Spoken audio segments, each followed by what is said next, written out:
every year, I think it's really important that we have one thing as a team we're focusing on.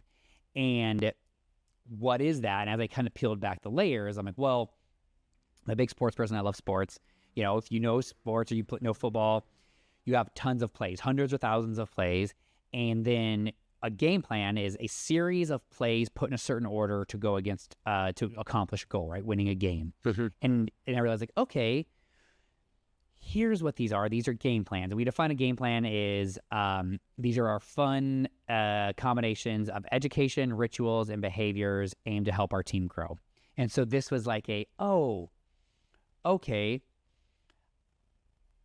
I believe in this. We're gonna do this, but we need to formalize this.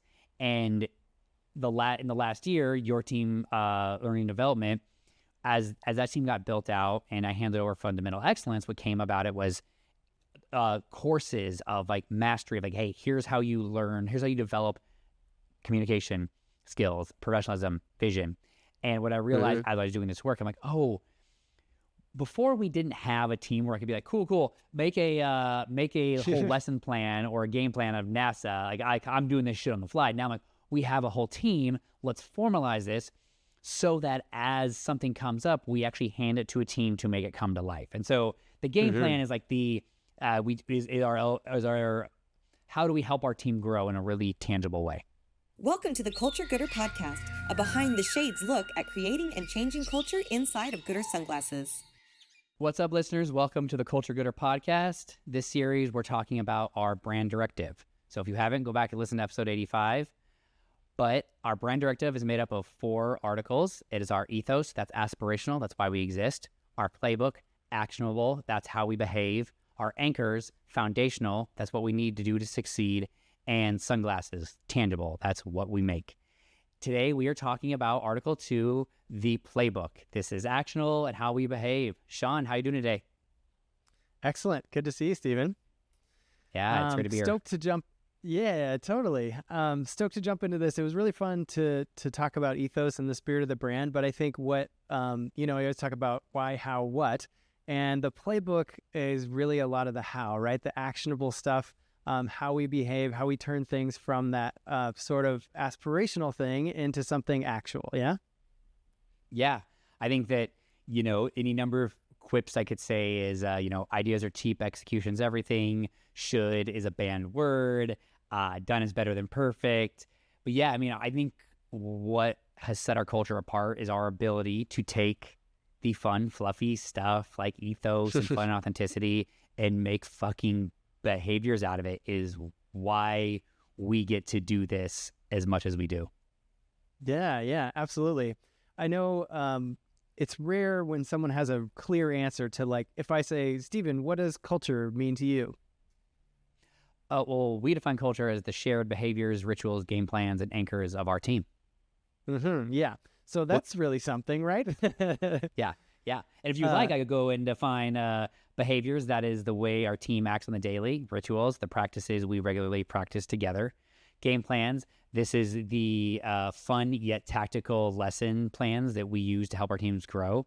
Anchors, the 4 sectors of our brand that hold us in place and we use, we make decisions based off of. And our team, that's everyone currently at goodr in our ecosystem. I'm glad you ripped those off because, I thought you might have definitions for those other words as well. Yeah. So as we go from definitions to something definite, that means we need to behave in a particular way, right? We have Brene Brown defined it as supportive or slippery behaviors, and that works for us. So what are some of the behaviors that are supportive of our culture at goodr? Yeah, I think I love the idea of, you create the value of fun and authenticity, and then you get to define what they mean. And a lot of times I think when you hear brand values, you kind of think like, oh, it's freedom. It's like a bald eagle poster on the wall. And you're like, right. What does that mean? And so, we've done the hard work. I think from an actual tactical behavior standpoint, we have probably thousands at this point, but I think the root is we had to draw the distinction between we're a fun brand, not a party brand, right? And I think that's a really important thing. We take pride in our work. The story that would I think illustrate what we think is fun is, we think celebrating the work over the results is fun. And if you're a runner, or you are a cyclist or an actor or somebody who's made an album, you can use this analogy for yourself. But when you're a runner and you train for a marathon, you start training 6 months ahead of time. You're waking up every Saturday at 6 a.m. You're running 8 miles, then 10, then 12, then 14, then 16, then 18, then 20, then 22. You're doing speed work on Tuesdays. You're doing a tempo run on Wednesdays, doing an easy run on Thursdays. You're doing all of this work so that 6 months in the future, for 4 or 5 hours, you can run a marathon and you can feel fucking proud at the end, right? You can beat your chest because you worked your ass off. And you don't run a marathon because you love running a marathon. You run a marathon because you love training. That is it. Otherwise, it is a miserable experience. And at goodr, we fucking love the work. We will go through any lengths for a joke. We'll go through any lengths to do really good work, right? So that is things like we are on time to meetings. That is one way we instill it. When you make a presentation, you make sure it has images in the right place, right? This is like this idea and of ways that we create fun around this office. We do it in very tactical ways like that. Also, we make sure that I'm a big environment person. I think it's fun to show up to an office with, tropical vibes, but functional places to work. I think it's fun to write really detailed briefs and hand them off to a creative team to make these weird ass images come to life. I think it's fun to, when we make our product, we make sure that there's 3 types of colors. There is mild, styled, and wild. Man, there is so many examples of behaviors now. And I think that those are just some of them, authenticity. Others, I think things like talking to people, not about them. We don't allow gossip, insert it. But I don't know, at our core, our ability to make tangible behaviors and then tell people like, make tangible behaviors, talk to people about them, leaders live into them is why we are here. Right. Yeah, the actionable part of this is the thing that makes it real, right? Otherwise, we're just talking about, in theory, our culture is this way, but no, in practice, it's actually what we intend it to be by defining what those behaviors are. Yeah, and I think where the magic really starts happening is when you learn a behavior and then you start creating a ritual out of it. You start doing it enough times, which is the second word here. You create a practice. And today, before recording this podcast, was downstairs. We have a thing called Marketing Blueprint, which is we have milestones for how we build marketing plans for a year. And this is something we've rolled out new. It's over the past year. And people would present, give feedback, present, give feedback. In the first 6 months, I'm like, oh, I gotta step to this mic and fucking be critical of what's going on because the work because I needed to be critical. And today I sat down there, it was an incredible presentation by a lot of people. Our B2B marketing plan for this year, and I was overwhelmed with gratitude of sitting there like, oh man, I gotta step to a mic and give praise. But that praise came because a lot of people develop really good behaviors. They did this practice, this ritual numerous times, and then they're not, it's not magic, Shaun, right? We know magic doesn't happen. All of a sudden, they're really, really good.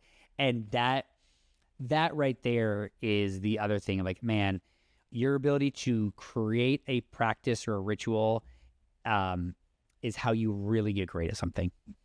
Mm-hmm. Yeah, absolutely. That made me think of, every goodr stock for the last 3 years, we've done a talent show. And the last time I opened it up, I was just saying, hey, we're about to witness the hidden practice of everyone here who's signed up for this thing, who wants to share something they love, right? And most of the time, we don't get to see all that work. You don't see all the miles that go in before someone's standing at the start line at a marathon or crossing the finish line for that matter, right? So really recognizing there's no really difference between the means and the ends here, right? So if you want to have something turn out really well, you need to be working really hard on it the whole way. And that's about, being clear about what are the behaviors I need to make this work. And then, like you say, setting up rituals and practices for what's the repeatable part of this that I need to really be honing so that I can show up and run, play, perform, speak, share in a way that really works for me as the person, and then for also whoever's listening or participating as the audience or customer. Yeah, I think I could probably celebrate a little more if I'm being completely transparent. But I do think, I think the process is everything. I think that, man, at the end of the day, I can work 24 hours a day, 7 days a week, and never finish all the work.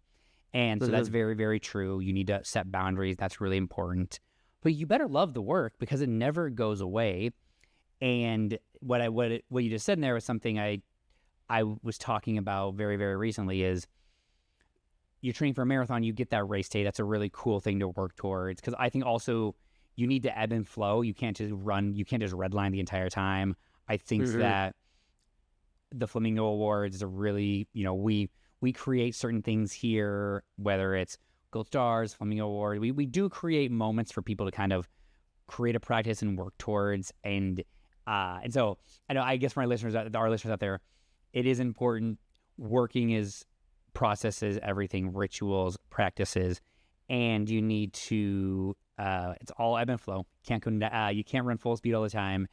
So I think that I want to be very, very transparent on that. But what I'll say is the things that we've done the most, like product drops, we've launched, over 700 products at this point.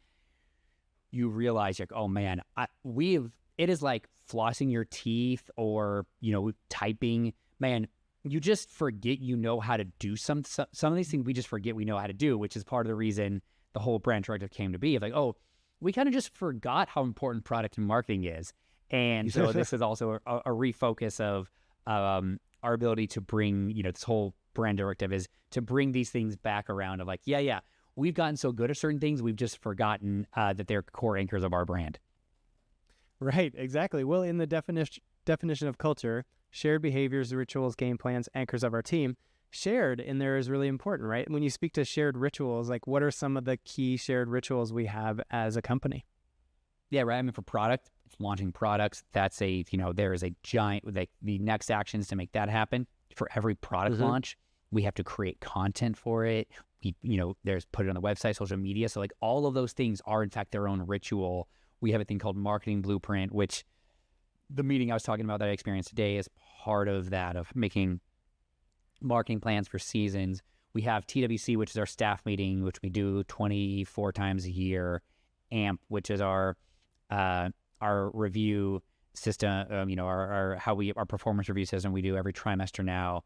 Goodr every trimester, a rolling 36. So we do every month. We close the month financially. We put our budget in for for month 36, right? These are all things that touch product, marketing, people, operations that we do on repeat. That you may think that month-end close financially is not as sexy as TWC. You are fucking wrong, because without month-end close, nobody gets paid. So you better think it's cool. Yeah. In your talk, you mentioned, our finance team went from 2 to 34, right? That didn't happen on accident. Yeah, with operations all in was, man, I don't have it in front of me. I would think it's how we thought of operations. But yeah, basically from 2021 to today for operations and finance, we probably went from about 15 all into 50. And that was my fault of not placing the priority there sooner. And once I saw that needed to happen, it was impossible to see. We'll get to that in Anchor, so I don't want to go down that path. Sure. But yeah, it is. But yeah, all these rituals are important, not just the flashy ones. And I think the things that I really uncovered, Shaun, and the whole brand directive is the reason that I think people latch on to our employee summit Goodr as core of our culture, which it is, and TWC, our all employee meeting as core to our culture, which it is, and AMP, which is our performance review system, core to our culture, which it is. these people things are some of the only things that the entire company does together. And so like we have those connecting. Not everybody works on a product launch necessarily, or POs or month-end close. And so it does make sense why we think, and this is not just a goodr thing, that we think that these things are the culture. It's like, well, those are a very important part of the culture, but that's just part of the culture. Exactly. Well, so if we get to the third thing, we've talked about shared behaviors and rituals. Third is game plans. And that's something, while I might not use a game plan the same way that you do, or that ops does, or that finance does, the game plan itself is something that we all share. So can you talk about the kind of the philosophy behind that and how that plays out in the real world in our company? Yeah, game plans is one of the more newer things, or the game plan itself. The word game plan was more new in this brand directive. And I think as I was doing this whole exercise, defining all of our words in our culture, where do they feel, I realized I'm like, hey, if they don't have a home in this brand directive, if they don't fit in one of the articles of ethos, playbook, anchors, or sunglasses, then if they don't fit there, they don't belong. And so if I want them there, I need to define them clearly. And that's where kind of this came from. And for everybody, a game plan, for the past few years, we would pick something every year to focus on as a company. And it started back in 2020. Like, hey, that year was like, we wanted to focus on clarity. We wanted to make sure everybody understood their roles, what their impact was. And then, we did vision. And then in 2021, 2022, we did this thing called NASA. I don't want to go into why we use space analogies so much here. We just fucking do. It's a whole diatribe. But NASA stands for Insights, Agility, Scalability, and Accountability. Insights, just like every other word, just make it up to work whatever acronym we need, like 4S. But insights, so this was a thing that I believed, hey, we needed to use our insights, act with agility, focus on scale, have accountability, because we were growing really, really quick, like a rocket ship, and we needed to scale appropriately. And so as a whole company, we focused on this thing, NASA. And as I was doing that, I was like, well, where does something like NASA live inside of our brand directive? This past year, it was fundamental excellence, which is communication, professionalism, and vision.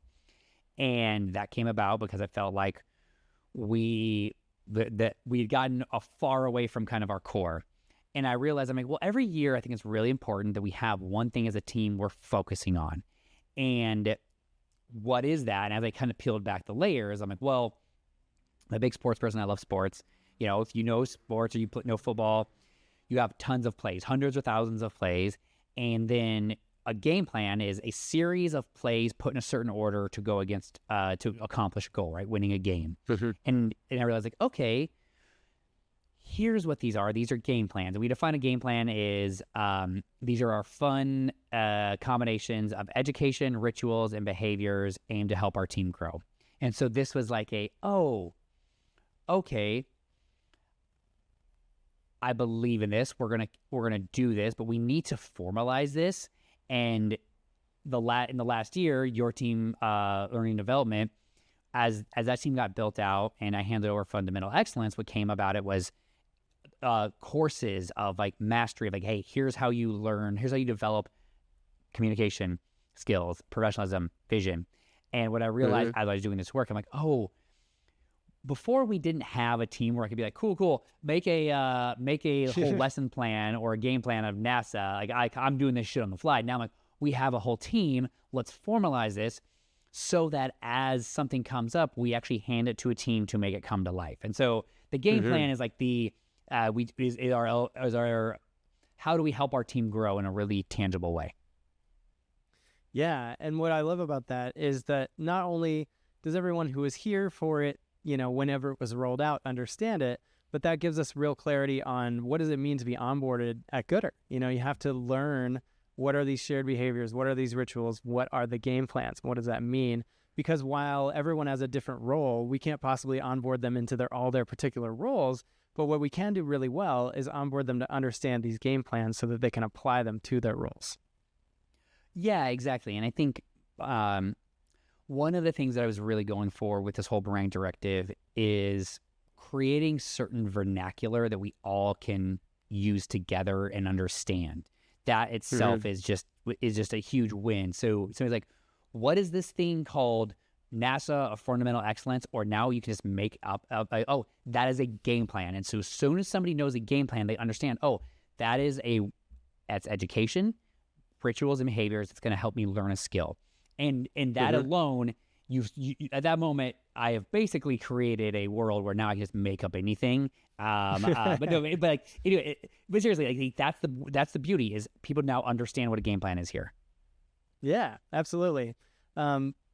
There's a simple thing that you've stated for challenging the status quo, which has always been kind of a game plan at the company, right? What's your definition from typical to how do we get there? Yeah. Challenging the status quo, I believe, is when you take something typical and make it remarkable. The brand started, this is a game plan. Challenging the status quo is also a game plan. It is when we are at our best. It's also the hardest. And when we started with product, we realized running sunglasses and all active sunglasses were ugly, expensive, and over-engineered. That was the typical. Our remarkable was by making them fashionable, affordable, and performance without the extra bullshit. We took something typical, made it remarkable. Our content, we realized all the content out there we thought was lame, was boring, lame, and I'm fucking this up. Sorry, we thought all the content out there was were lame, safe, and predictable. And so when we started making our content in 2017, we made it absurd, irreverent, and content that stands out. And so, right, I think that we are at our best. And Shaun, anytime, if anybody, at our company, whenever we do a lot of presentations, there's this problem solution slide we use a lot, where it's like on the left is, here's the 3 problems and here's the solutions. Let me talk about it. That is just typical to remarkable. Sometimes it's on a grand scale, sometimes it's not. Every time you see that slide, that is challenging the status quo living.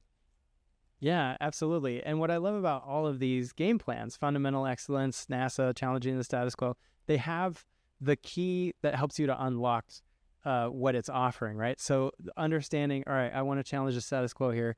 How do I go from typical to remarkable? Well, I define what is typical, then I imagine what is remarkable, and then I look at what is the gap between those two. That's my action plan. Yeah, and here's the really thing that is cool and frustrating at the same time. Everything, once you make it remarkable, eventually becomes typical again, and you have to challenge the status quo again. And that is exactly very, very true. And so it's a fucking circle that never ends. So you better celebrate the work over the results. Boom, full circle right there. Nailed it. I love that. Okay, so we've got our shared behaviors, rituals. Now we understand game plans. Next up is the anchors of our team. We have 4 now, but we kind of started with, well, maybe 2, always kind of 3. But let's talk through each of those. Yeah, I think we'll obviously do an entire another episode on anchors specifically, but I've been guilty. This is actually we haven't talked about this on the podcast. As I was doing this talk, and I started out defining all the definitions. And I started all right, seeing it through, realizing we need to focus on, we're not talking about vision enough and the customers, and then putting together ethos and playbook and anchors. I've been saying for years, we're a third a product company, a third a market company, a third a people company. And it's no wonder until this past year, we've really struggled in the ops and scale side. I mean, I wasn't even really recognizing it as an anchor. And as I started putting together this talk, and I decided to, after I laid out the whole brand directive, do a oral history of the company year by year. And I started doing it in a really fun way. And I was like, I'm going to call out big data points for each of our anchors: product, marketing, people, ops. And originally how I was thinking about it was product was always from the beginning. Marketing really became an anchor in 2017. People, we didn't start having a staff till 17, working on really culture stuff till 18. I think it became a real competitive advantage, is a word I would use, in 2020. And then ops, we started working on 2021. And that's kind of how I was thinking about it in my mind. But as I started doing the work, I'm like, well, Stephen, fundamentally, all 4 anchors have been there from the beginning. All 4 of them, whether or not you chose to acknowledge them and invest in them or not, we've always made product. We make product for our customers. We've used marketing to get the right customers to buy the product. We use operations to make the product and ship it to the customer, and then people make it all work. And as I started going through this, as I started looking at it year after year, that's the conclusion I came from. Like, well, Stephen, they've always been an anchor. You just have chosen not to acknowledge them as one. And again, once you see something like that, you can't unsee it.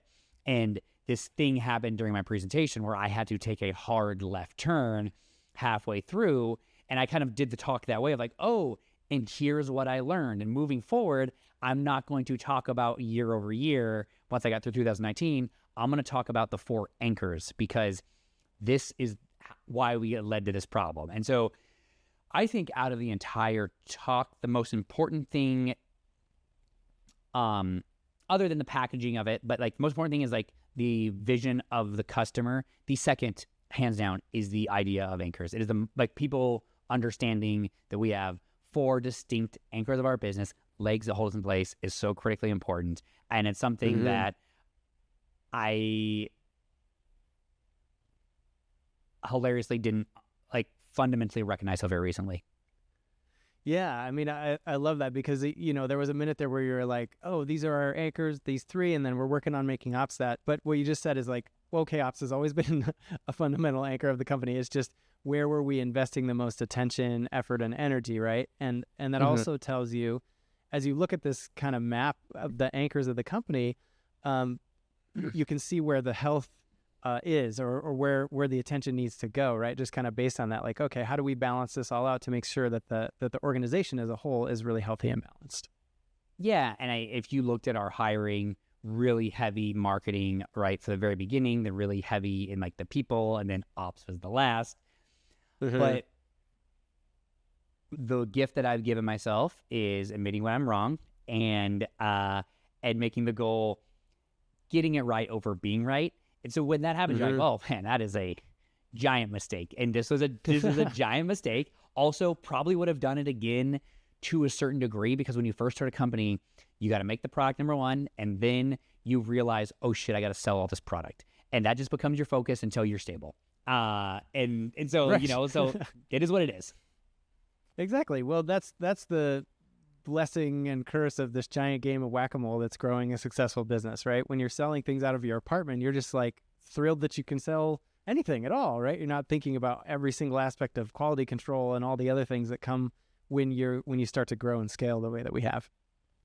Yeah, I think, man, also to kind of bring this into the world of, you know, if you're the CEO, founder of a company, you lead a team, you're an individual, this word culture, I think really understanding what culture means to you and your team, yes, but also I have friends who used to live in the Bay Area, now live other places in the world, and they work remotely for tech companies. And I've heard numerous people tell me a version of this, Shaun. Oh, I work for so-and-so. There's no culture, but I get to work remotely and it pays me pretty well. I'm like, that's the culture. That is the culture. The culture is you want a company that pays you very well, doesn't make you come into the office, and you can phone in if you choose. There is nothing wrong with wanting that culture, but that's not a culture. That is the culture you are choosing.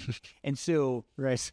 And so I've had these conversations. I'm like, cool. Well, it'd be great to be able to blah, blah, blah, blah. I'm like, well, you can leave. Yeah, I don't want to go into the office. I said, well, then you gotta decide what culture you want. Right. Yeah. It's like the not choosing is a choice kind of thing, right? You're like, the default is, it's still a default. Yeah. Yeah. It is still, it's still a default. So anyway, I think that's a really important piece of this. And like understanding, all right, what are the core pieces of your culture? How do you define it? And I think Seth Godin says it in a way of like, people like us do things like this. And our culture very much lives like people like us show up and present really, really well. It's part of our culture. People like us care about doing really good work. People like us come into the office every Tuesday and Thursday because there's no remote work option in California, or sorry, at goodr. And I'm actually, I don't think there's any. I think you run a great company that has 100% full remote. That's just not our culture. And I think you, listeners out there, you need to decide what type of culture do you want, and what are you willing to give up for that culture. Well said. Well, people like us always check to see if we made sure we covered everything. So anything you want to circle back on before we jump? No, I mean, I think the very, like, the definition and for culture, right, and like, it's like our culture playbook. So, but it is like the shared behaviors, rituals, game plans, and anchors of our team, right? Shared and team kind of hold each side. I think is just a really important thing for everybody to understand. We are sharing all these things. We are all in this together. The word playbook we define as the detailed catalog of our culture. And so this is really getting down into the nitty gritty of it. But I encourage everybody to just think about the type of culture that they want to be a part of. Fantastic. All right. Well, thanks, Stephen. Thanks, everybody, for listening. Be sure and join us next time. We're going to dive in deep on all the anchors. Until then, be excellent to each other.